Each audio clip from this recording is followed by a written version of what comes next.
Raz, dwa, trzy. Nagrywa się? Dobra. Dzień dobry. Witam Państwa w Port Barton na Filipinach, gdzie utknęliśmy na kwarantannie. Nie, bez okularów się nie da niestety. Okej, a więc tak, przez cały czas jestem w tym samym miejscu, w którym byłem wcześniej, w którym jak widzieliście przed chwilą, internet jest z telefonu, który wisi na kiju bambusowym. A zresztą w sumie znacie to pewnie z ostatniego mojego odcinka, no bo opublikowałem odcinek stąd i to był ostatni odcinek, chociaż kurczę, w sumie jeżeli ktoś ogląda moje filmy pobieżnie, nie wszystkie i czasami, to może mu się wydawać, że przez chwilę byłem w Ugandzie, wróciłem na Filipiny, potem znowu do Ugandy i znowu na Filipiny i tak dalej, dlatego że moje filmy nie zawsze są chronologicznie publikowane. Wynika to w skrócie z tego, że po prostu często mam zaległy materiał, do którego wracam gdzieś mieszkając. I tak jak tutaj na kwarantannie na Filipinach edytowałem, montowałem Afrykę, tak kiedyś mieszkając w Wenezueli w 2018 roku montowałem i wrzucałem Azję. W tym momencie mam zaległą, oprócz tam jakichś pojedynczych materiałów z Wenezueli, mam zaległą Albanię. I w sumie miałem się za nią zabrać, ale pomyślałem, że warto by było troszeczkę nawiązać z Wami lepszy kontakt, czyli wrzucić coś z tego aktualnego mojego życia teraz, czyli z Filipin. I taki właśnie będzie ten odcinek. Natomiast mam jeszcze dosyć ważne ogłoszenie parafialne, mianowicie moi widzowie stworzyli listę odcinków według czasu akcji, a nie według publikacji. Tutaj gdzieś się pojawi pewnie link, ale ja dodatkowo wrzucę go do opisu, tak więc tam od tej pory będzie można znaleźć odcinki ułożone chronologicznie, a nie według czasu publikacji. Okej, gdzie my się tak naprawdę znajdujemy? Znajdujemy się w zachodniej części Filipin, na wyspie Palawan, w miejscowości Port Barton. I w sumie, tak jak większość Filipin, taki Port Barton i okolice przypominają Far Cry, taką grę komputerową. Nie wiem, czy graliście, ja grałem od jedynki w Far Cry'a i jak grałem w Far Cry'a, to bardzo mi się podobała ta ilość palm, morze, jakieś takie pagórki, górki. No mniej więcej tak wygląda Palawan, czyli wyspa, gdzie się znajdujemy. I kurczę, no nie jest to złe miejsce na kwarantannę, muszę przyznać. Hello, can I buy something and record? Okej. To są dziewczyny, które sprzedają tutaj jedzenie po prostu na wynos. Hello. Yeah, we have a pancit, biko, a sticky rice, banana bread. We have a chocolate loaf and tuna sandwich. Here. Okay, Yeah. pancit is something that I ate yesterday. No, the day before. Yes. The days get mixed here because, you know, it's like vacation. And also a Big Mac, spaghetti. And this is, I ate it, yes, I think. Yeah, the sticky rice. I will get the banana bread, please. Banana bread. Yeah. Big banana. No, także taki klimat tutaj jest. Can I ask you a question? Sure. For the YouTube. Sure. Do you, by percentage, how do you estimate how many less people are now? More or less, like after the quarantine, you know? What do you mean less? Like tourists. Tourists. As of now, maybe the tourists here in Port Barton is almost maybe 30. Just 30%. Yeah, 30%. So it's still not that bad. I thought it's like 10% only left, but it's 30%. Yeah, it's 30% including the citizen here, the owner of the restaurant, the hotels. Okay. Yeah. Okay, thank you. Okej, więc wracając do tematu, trzeba sobie jasno powiedzieć, że pierwsze półtora miesiąca mniej więcej tej kwarantanny to nie była bułka z masłem. To siedzenie w domu bez możliwości wyjścia tutaj, bez możliwości pójścia na plażę i zobaczenia tych pięknych palm, to było troszeczkę dołujące. No ale mniej więcej od końca kwietnia można wychodzić swobodnie z domu i można też kąpać się w morzu, także w sumie jest super. A propos te koguty. A propos morza jeszcze, to właśnie dochodzimy do plaży i zaraz wam ją pokażę. Tylko jeszcze kurczę jedna rzecz, o której chciałem wam powiedzieć, bo zastanawiam się, jaka tu jest pogoda. Część z was może mieć pytanie, jaka tu jest pogoda. Tak to wygląda, jeżeli chodzi o pogodę. I tutaj mała uwaga, jakbyście kiedyś patrzyli na pogodę na Filipinach, to nie patrzcie na to, że tutaj wszędzie są chmurki z błyskawicami. Na wszelki wypadek po prostu te serwisy pogodowe tak podają, bo z reguły pada albo nie pada, ale może padać któregoś dnia, ale to pada tam pół godziny, godzinę powiedzmy z reguły. No nie ma tutaj takiego sezonu deszczowego, żeby padało przez cały czas raczej. Pokazuję tu San Vicente, dlatego że Port Barton leży w powiecie San Vicente. Najczęściej jest tak, że temperatura wynosi teraz ostatnio, przynajmniej tutaj na Palawanie, Port Barton, powyżej 30 stopni w ciągu dnia i poniżej 30 stopni w nocy, a woda ma około 27-28 stopni. Tak mi się wydaje, ale dokładne dane podam wam na dole, bo się oczywiście nie przygotowałem, bo bez planu jak zwykle nie przygotowany do odcinka. No i dobra, jesteśmy na plaży. Nie jest to może jakieś top turystyczne, jeżeli chodzi o plaże na świecie, bo Port Barton z tego nie słynie. Słynie raczej z wysepek, które tutaj otaczają tę miejscowość, tę wioseczkę. I z takiego hipisowskiego klimatu trochę, ale jest i tak pięknie. Zwłaszcza jeżeli się gdzieś ma utknąć tak czy tak, to myślę, że nie jest to złe miejsce. Jakbym miał Port Barton określić jakoś skrótowo, w paru słowach, to powiedziałbym, że jest to właśnie taka miejscówka dla wyluzowanych, nie do końca normalnych turystów, którzy lubią uciec od komercyjnej turystyki i którzy lubią się wyciszyć i pomieszkać w małej filipińskiej wioseczce po prostu. Jednocześnie także, nie wiem z czego to wynika, ale jest to swoisty raj dla psów. Psy są tutaj moim zdaniem trochę lepiej traktowane niż na całych Filipinach. Raczej są tu ufne, podchodzą do ludzi, ludzie je traktują dobrze. Nie wiem, czy wynika to z tego, że przybyło tu dużo turystów i tak jakby Filipińczykom pokazali, że można psy traktować fajnie. Myślę, że to trochę niesprawiedliwa ocena. Myślę, że może to wynikać po prostu z tego, że lubią tu psy i tyle. W sumie nie znam Palaonu, więc nie do końca wiem, jak jest w innych jego częściach. My z Ignaliny jesteśmy totalnymi psiarzami i poznaliśmy już trochę psów tutaj. Między innymi często jeździliśmy na naszą ulubioną górkę, gdzie odwiedzały nas zaprzyjaźnione dwa psy, Domino i Uwe, z którymi razem oglądaliśmy zachody słońca. Poznaliśmy też naszego ulubionego psa tutaj, którego byśmy prawdopodobnie adoptowali, gdyby nie fakt, że byłoby to zdecydowanie głupim pomysłem, no bo przecież podróżujemy przez cały czas. A on w sumie ma tutaj całkiem dobre życie. Nazwaliśmy go Corazon i spotkałem go raz na wzgórzu, właśnie tamtym, rano jak szukałem internetu, jeszcze jak nie wiedziałem jak go zdobyć, teraz już wiem. Czasami go spotykamy, wtedy zabieramy go i pływamy z nim w morzu. Dajemy mu oczywiście jeść, dokarmiamy tutaj te psy. Okej, w sumie nie wiem co jeszcze mogę powiedzieć. Dzisiaj jest czwartek, dzisiaj opublikuję ten film, żeby był w 100% aktualny i w najbliższy poniedziałek miała się skończyć kwarantanna, ale czy ją przedłużą, czy jej nie przedłużą, tego nie wiadomo, mam nadzieję, że nie. Jeszcze mały disclaimer musi się pojawić. Przesłuchałem przed chwilą swoją wypowiedź na temat podróżowania z psem i kurczę, niefortunnie to zabrzmiało, bo powiedziałem, że byłoby to głupie. Podróżowanie z psem oczywiście jest możliwe, co najlepiej pokazuje przykład wielu osób, ale między innymi Piotrka i Izy z podróży z Pazurem. Natomiast gdy ja powiedziałem, że byłoby to głupie, to odnosiło się to konkretnie do mnie. Ja po prostu doskonale znam siebie i wiem, że jestem jednostką chorobliwie kochającą wolność, do tego stopnia, że podróżowanie z jedną osobą czasami to jest dla mnie wyzwanie. Założenie rodziny to jest dla mnie podróż na Księżyc, a podróżowanie ze zwierzęciem, no może jest gdzieś między Księżycem a Ziemią w sumie. No, ale tak jak mówię, dotyczyło to mnie, że ja tego za bardzo nie widzę, jeżeli chodzi o mnie, a was do tego zachęcam, bo na pewno się da i wielu z was może to robić. Co Iza i Piotrek doskonale udowadniają. A i w sumie jeszcze jedno sprostowanie, cholera, ponagrywał człowiek, teraz musi to wszystko prostować. Nie jest do końca tak, że psy są tutaj 100% dobrze traktowane. Będzie później historia jednego psa, on będzie spoza Port Barton. Mi chodziło o samą wioskę Port Barton.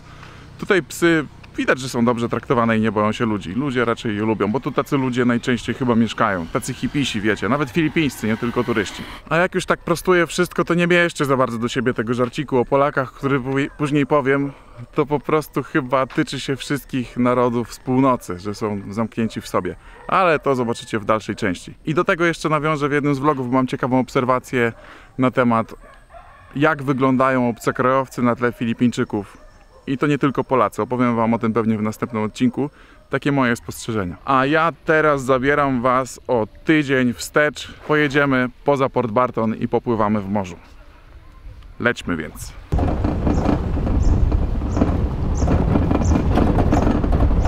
No siemanko ziomki, jedziemy poza Port Barton. Dzisiaj jest mała wycieczka. My z Ignaliny po raz pierwszy od 2 miesięcy bodaj opuszczamy Port Barton. Tu jest orzełek polski, dlatego że kierowca jest Polakiem, zaraz go poznacie.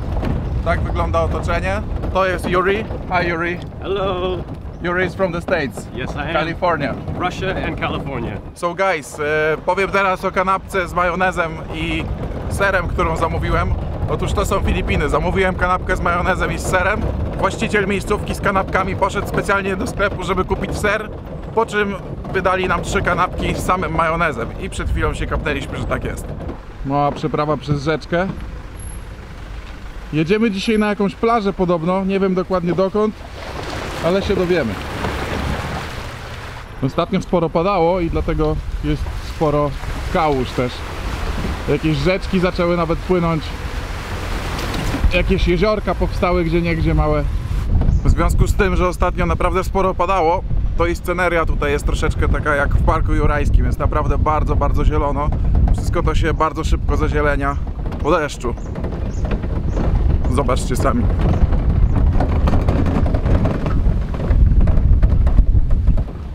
This is the Pagmuayan Beach or something? No, I think we passed that quite a while ago, actually. I'm not sure what this is. A, widocznie za mało fajna i jedziemy dalej. Wybredni się tu robimy na tych Filipinach. Słyszycie to? Ten dźwięk czasami się pojawia przez chwilę, narasta i później znika. To są insekty, owady, ale nie pamiętam jak się nazywają. Offroadzik, moi drodzy, offroadzik.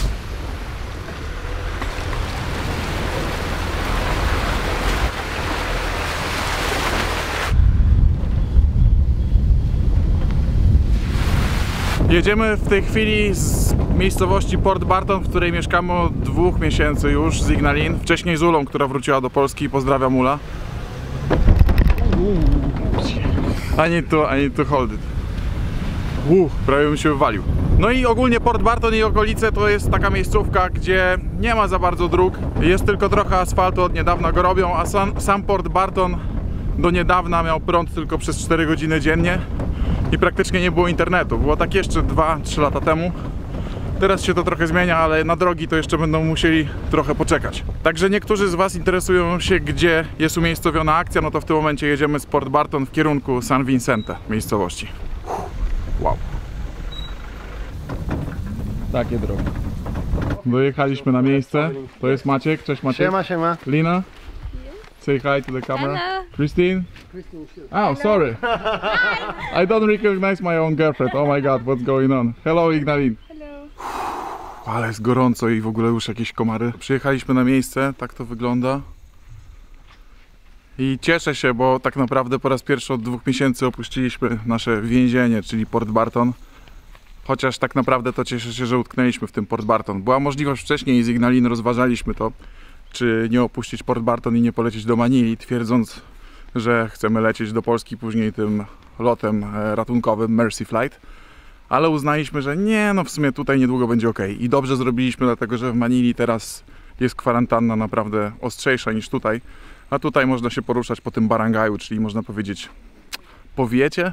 I nikt nie wnika w to, co się robi. Można pływać w morzu raczej, oprócz plaż prywatnych i jest ok. Także spoko. Cieszę się, że tu zostaliśmy, a wygląda to tak. Hello! Wow, no naprawdę pięknie tu jest. Jedyne czego nam brakuje teraz to słońce. Tak, to jest tak, że jest słońce, za chwilę jest deszcz, później znowu słońce i znowu deszcz. ¿Qué, mi amor? No trajiste la vaina. No, la tengo. No está ahí. En el bolso. Mi amor. Także wracając do tematu, to tak to wygląda, zobaczcie. Nie jest źle, czekamy tylko na pełne słońce. Natomiast co do słońca, to jest dokładnie tak jak powiedział Maciek, że zaraz wyjdzie, bo tutaj faktycznie 3 razy dziennie potrafi padać deszcz, później świeci słońce, pada deszcz, świeci słońce. Jest tu mnóstwo małych chmur, które są, za chwilę przechodzą i pogoda jest bardzo zmienna, także nie ma nigdy tak, żeby padało przez cały dzień, raczej jest to maks godzina może. A z reguły jest słonecznie i pięknie. Okej, myślę, że poczekamy na słońce, bo nie ma sensu w cieniu nagrywać, także dozo za chwilę. No dobra, nie minęło 15 minut, może 10 i wyszło słońce. I tak to wygląda, zobaczcie. Nie ma tragedii, przeżyjemy tę kwarantannę.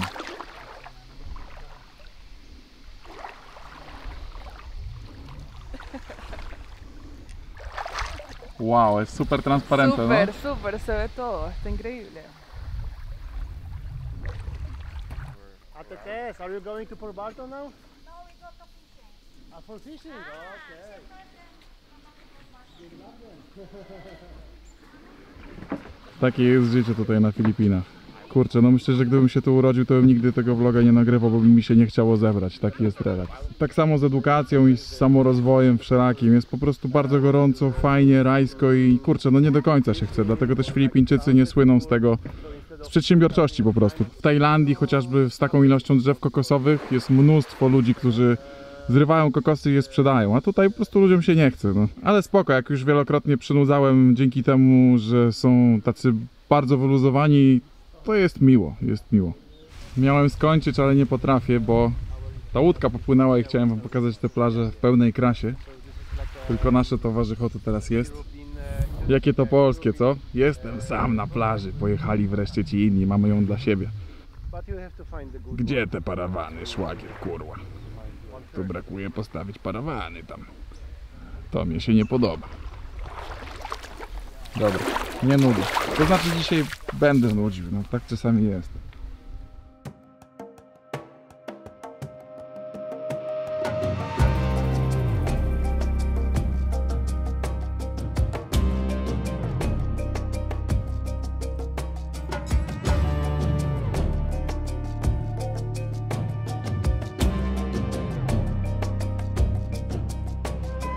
Zobaczcie, chwileczkę później się troszeczkę zachmurzyło niestety, ale spoko, bywa.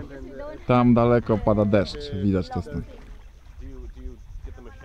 Ale pięknie jest, nawet w deszczu. W deszczu wczoraj pływaliśmy w morzu i to było też zjawiskowe. Zobaczcie, co się dzisiaj dzieje. Bardzo deszczowo. I trochę się bałem wejść do wody, bo były pioruny, a podobno można wtedy zginąć. Ale jak pada, to podobno już nie ma takiego niebezpieczeństwa, więc wchodzimy.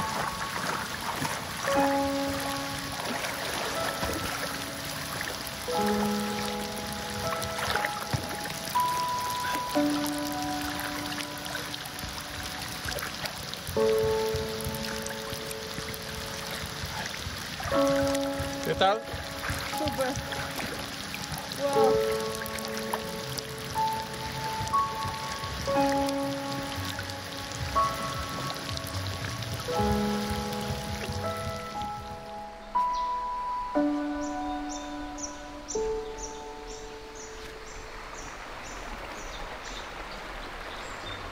Idziemy do wodospadu. Pojechaliśmy z tamtej plaży i teraz idziemy sobie taką dróżką do wodospadu. Nigdy tam jeszcze nie byłem. Wygląda to tak, że tam jest taka rzeczka, a tu jest droga i idzie się tam. Słuchajcie, muszę wam opowiedzieć jeszcze tę historię dzisiaj z tą kanapką. Wiem, że to w sumie nie jest specjalnie... A, to fajnie wygląda, proszę.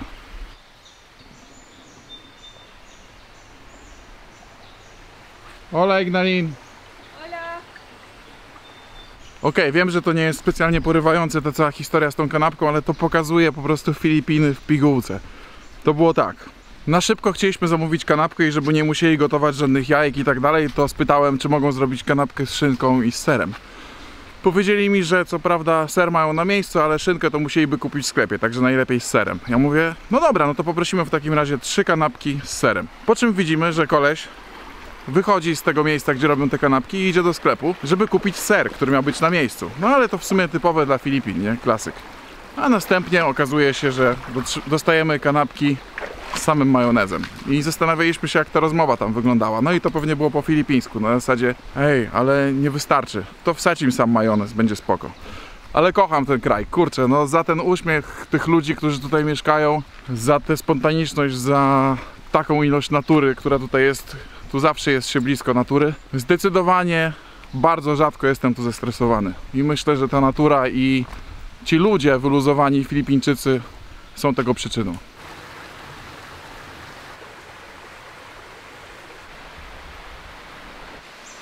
Jesteśmy na miejscu, a przed nami piękny, choć niezbyt obfity wodospad.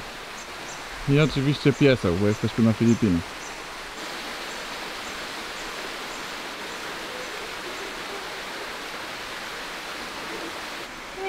What is his name? Hachi. Hachik. Hachi. Okay. Like Hachiko, right?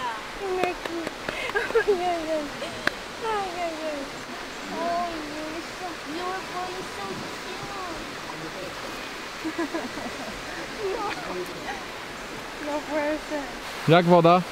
Chłodna, orzeźwiająca. Spójrzcie na tę roślinność u góry, jaka bujna i jak wysoko. Dobra, idziemy popływać. Tutaj woda już nie tak jak przejrzysta jak w morzu, ale nie słona. Więc nie trzeba się po niej myć od razu, żeby czuć się dobrze.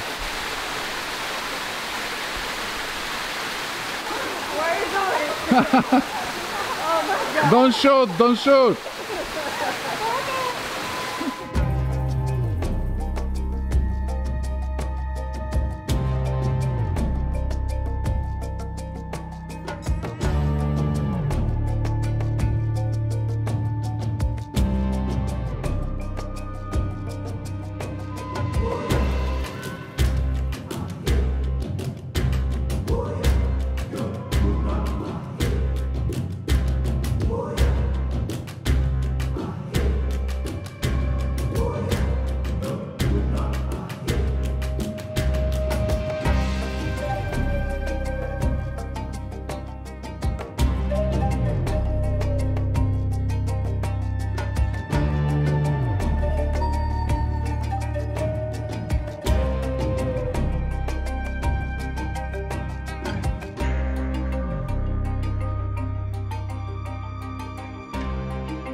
No siema.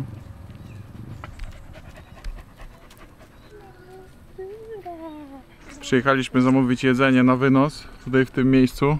No bo jesteśmy znowu w kwarantannie. Z tą kwarantanną to jest bardzo skomplikowane. Od połowy marca mniej więcej. Jejku, jest to tak gorąco, że powiem wam, że co chwilę się pocę i Ignalin co chwilę mi mówi, że muszę się wytrzeć. Cały czas jestem spocony, jest naprawdę masakrycznie. I dużo wilgoci w powietrzu, wiadomo. Okej, więc tak, była kwarantanna naprawdę ostra do 1 maja. Także 8-9 rano się wychodziło, bo się dostawało przepustkę. Od 1 maja jesteśmy w tak zwanym GCQ, czyli można wychodzić w ciągu dnia przez cały dzień, teoretycznie tylko po to, żeby kupić jedzenie, ale tak naprawdę to ludzie wychodzą sobie po prostu. I tutaj w Port Barton też przymykają na to oko, można pływać w morzu i to jest spoko. Od 15 maja mieliśmy mieć całkowicie zniesioną kwarantannę, ale niestety znieśli ją na jeden dzień i później przywrócono znowu tą GCQ, która była ostatnio i wygląda na to, że to może potrwać do lipca albo sierpnia. Także nasze plany związane z podróżowaniem po Palauanie, czyli coś, co chcieliśmy zrobić, na chwilę obecną niestety są oddalone. Uwielbiam na Filipinach to, jak światło czasami komponuje się z dymem. A dużo tu palą, może nie tyle śmieci, co z reguły jakieś liście i tak dalej.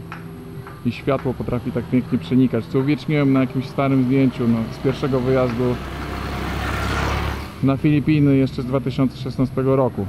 Zobaczcie tutaj, jak przenika przez gałęzie. Tutaj jakiś trójkąt w ogóle się zrobił. Tutaj jakieś pasy są. Tutaj też pasy, bo przenika to przez gałęzie. Fajnie to wygląda. I was recording this beautiful street and somebody called me. His name is Joske and he is the owner of this business. It's a restaurant, right? This is hotel and restaurant. And we are talking about what we think if the tourism will start or not. I thought that tourists would come in December. What do you think about it? First of all, I'm thinking that Port Barton, one of the beauty places all in Palawan. Actually, this is all the local, authentic, very, very good people, beautiful beach, beautiful sea. Compared to El Nido, it's much less cramped. Less crowded. I hope it won't be like El Nido actually. The plan to keep it as it is. No high building, no crowded like that. So what I'm thinking now, Corona time, not many tourism here now, just the people that stay here because the quarantine, I think about 100. When the high season coming, I see here people walking on the street, backpackers looking for room and not available room any place. Maybe 2 years from now, more or less, no tourism at all Philippines. Why? First of all, Duterte said he don't allow people coming to Philippines, tourism also. It will be open maybe, hopefully for tourism in December, more than December. And after that thing, people don't have budget because no working, no job, all they were the same. So, and then for us, we are living the life, beautiful life, any case. Like quarantine or not quarantine. No stress. No stress, relax. And I wish you all very good health, first of all. And we wish you that there are tourists coming as soon as possible. I wish for all. Yeah. This is good for business, for the local actually. It keeps them alive. Yeah. For now, no income for anyone. Only so, fishing, so it's like... Yeah, it's nothing, just keeping the life continue. Yeah. Okay, thank you. Thank you. Bye bye. Thank you, bye bye. No i tak to właśnie wygląda. Biznesy są pozamykane, wielu właścicieli biznesów obcokrajowców wyjechało, Filipińczycy zostali. Ci, którzy pływali łodziami i wozili turystów, pływają łodziami i łowią ryby. Natomiast prezydent Duterte powiedział, że dopóki nie wynajdą szczepionki na koronawirusa, to nie wpuści turystów do kraju. I prawdopodobnie będzie taka lub inna kwarantanna.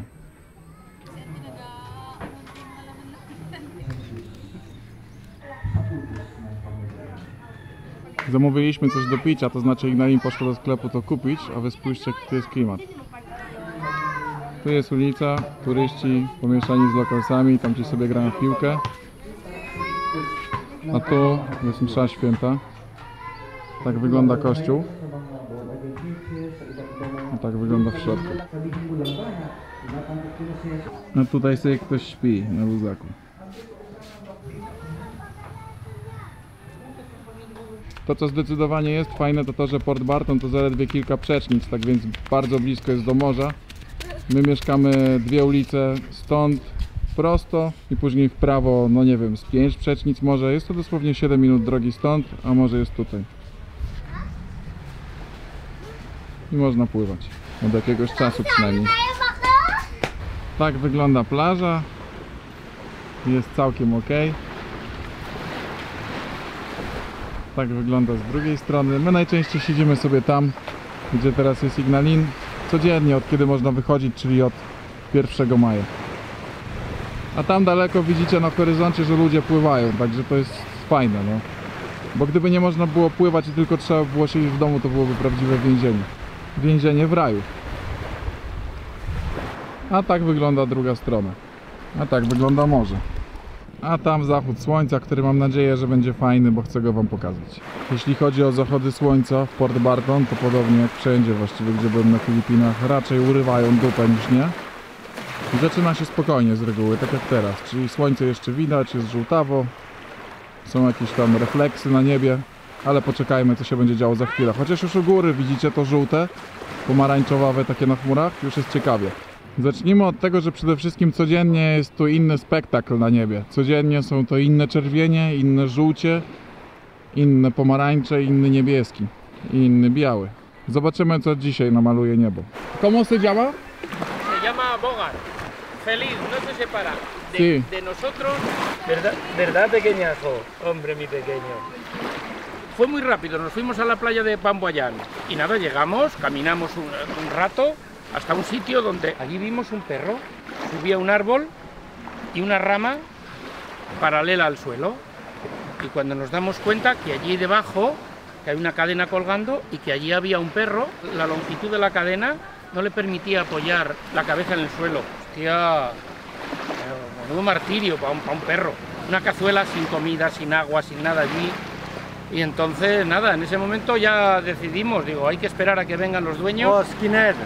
¡Hola! Filip, ya lo decidimos, digo, en cuanto lleguen los dueños, se lo pedimos y si no nos lo quieren dar, se lo compramos y nos lo llevamos, pero nos lo llevamos para casa sí o sí. Sí, fuera, llévatelo. ¿Y dónde vive la gente tan buena? En León, yo soy de León, pero vivimos Ok. aquí, Ok, León en España. en España.